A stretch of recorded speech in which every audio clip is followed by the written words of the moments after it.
compartilhando, né, com a palavra do Senhor, e eu tenho visto assim que o Senhor ele tem chamado as pessoas, né, para pregar, para evangelizar, só que a gente tem que se colocar à disposição, né? A gente tem que se posicionar. Então, primeiramente, né, o que eu quero deixar para a gente é sobre isso, sobre a gente se posicionar e a gente querer buscar e querer fazer a diferença, porque só ficar no banco não é mais tempo disso. A gente precisa pregar, a gente precisa falar do amor de Deus. Eu tinha separado uma mensagem, né, que ia falar sobre Esther, mas eu já tinha feito uma pregação há algumas semanas e tinha deixado pronta para quando eu tivesse uma oportunidade eu pregasse sobre. E aí ontem eu fui no culto e o Senhor falou comigo: não quero que você fale sobre Esther, não quero que você fale sobre, que eu queria falar sobre a sabedoria, né, e tudo mais. E o Senhor falou comigo: não, você vai pregar sobre aquela pregação que já está feita.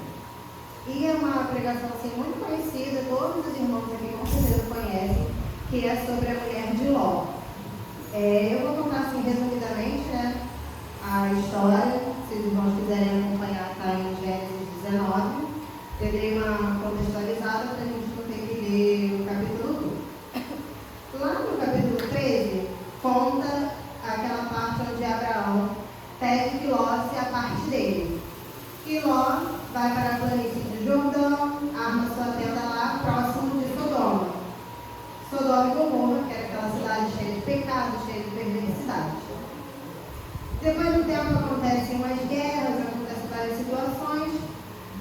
E no capítulo 19, fala que Ló recebe a visita de 2 anjos, que vieram avisar ele sobre a destruição daquelas cidades. E que era para Ló sair de lá com toda a sua família. Só que enquanto os anjos estavam lá na casa de Ló, os homens da cidade, né, de Sodoma, tentaram arrombar a porta, porque queriam fazer perversidades com aqueles homens, que na verdade eram anjos, né? E nessa situação, Ló até oferece as filhas dele, né, para que as filhas sejam oferecidas no lugar dos anjos. E aqueles homens ficam cheios de raiva, com mais fúria ainda, e falam: agora a gente vai fazer pior ainda com você. E nesse momento, quando os anjos estão vendo, né, aquela situação toda, os anjos acabam ferindo aqueles homens, deixam eles cegos, e mesmo assim eles não desistiram, porque a palavra fala, de modo que cansaram e foram embora. Ou seja, eles continuaram lá, mesmo cegos, tentando achar a porta para poder fazer a perversidade, tamanha maldade do coração daquelas pessoas.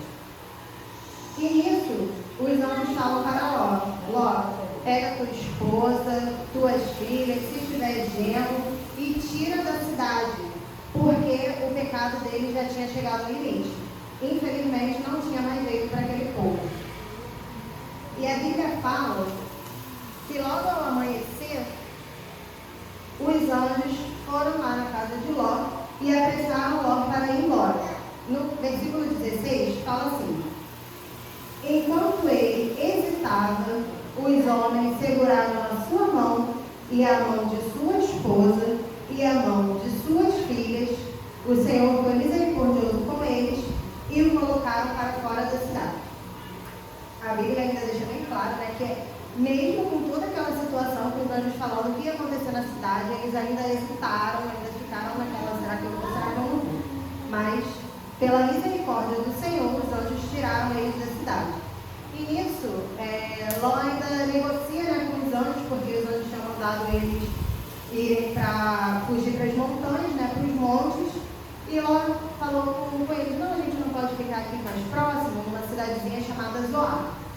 E os anjos liberaram: não, tudo bem, pode ir para lá. Essa cidade não vai ser mais destruída, porque essa cidade também ia ser destruída, mas não foi por conta de Ló. E aí, quando eles estavam quase chegando em Zoar, a mulher de Ló decide olhar para trás, que é a história que nós já conhecemos. E ela vira uma estátua de sal. Essa é a história contextualizada da mulher de Ló. O primeiro ponto que eu quero destacar aqui é justamente sobre essa hesitação em sair daquela cidade.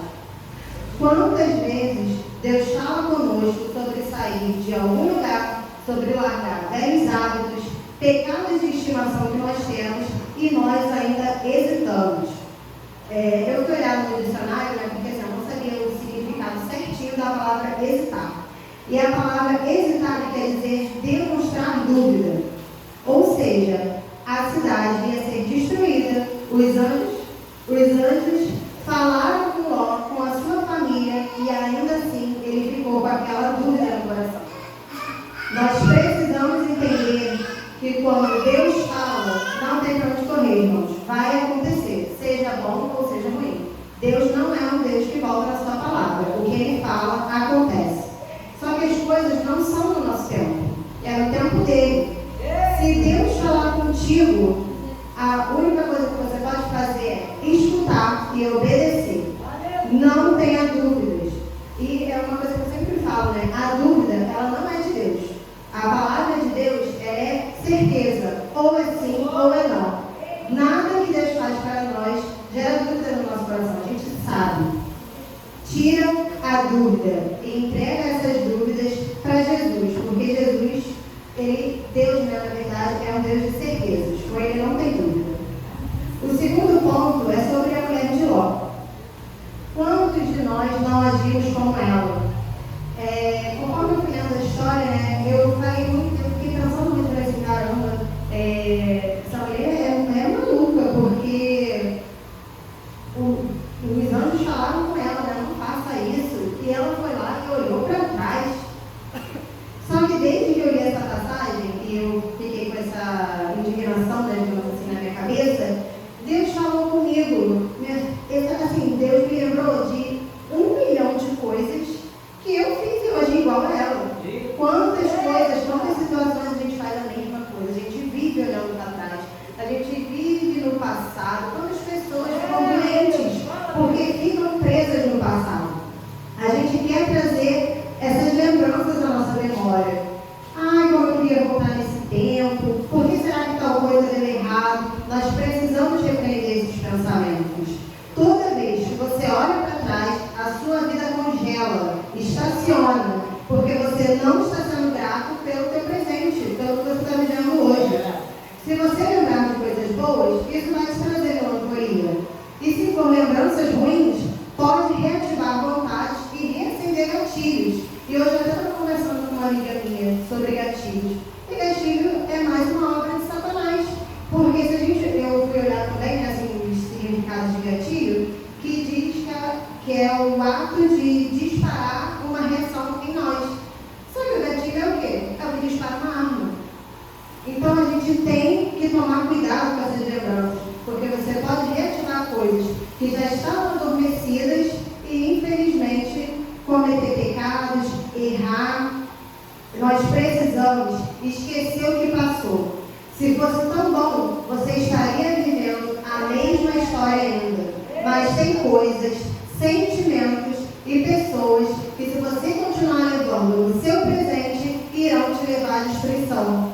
Abandona e não olhe para trás, irmãos. Quando a gente fica preso no passado, a gente fica cego. As bênçãos passam na nossa frente, passam por nós, mas a gente está tão preocupado, se lamentando com o passado, que a gente vai perder a bênção também. Você não vai viver nem o passado, porque não volta, e vai ficar reclamando também no futuro, porque as bênçãos estão passando por você e você está com os olhos voltados para o passado. Aquela mulher, ela tinha saído da cidade, mas Sodoma não tinha saído do seu coração.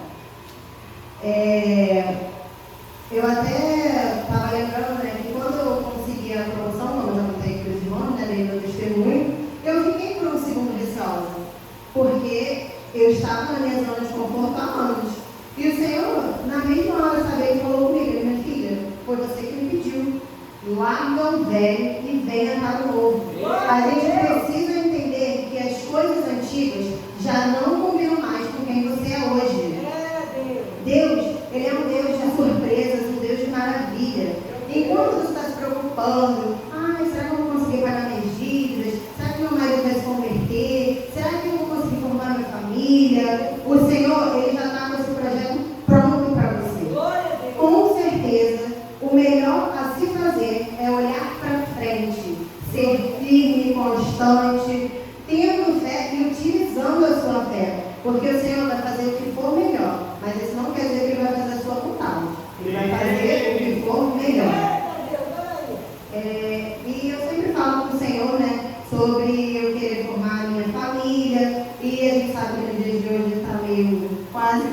terrível, porque as pessoas não têm mais seriedade, as pessoas não querem assumir uma responsabilidade.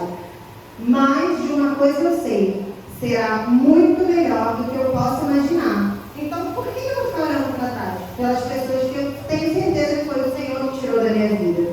Irmãos, nós precisamos esquecer o que passou, não tem como voltar. O passado, graças a Deus, não volta mais. O Senhor, Ele já tinha preparado uma cidade, só que aquela mulher preferiu olhar para trás. Precisamos parar de querer fixar o nosso passado. Precisamos esquecer de verdade. Tudo se fez novo. Precisamos olhar para a nossa vida hoje, para as bênçãos que nós estamos vivendo hoje. Ser grato pelo que o Senhor está fazendo hoje. E para finalizar, eu vou ler Lucas. Amém. Glória a Deus.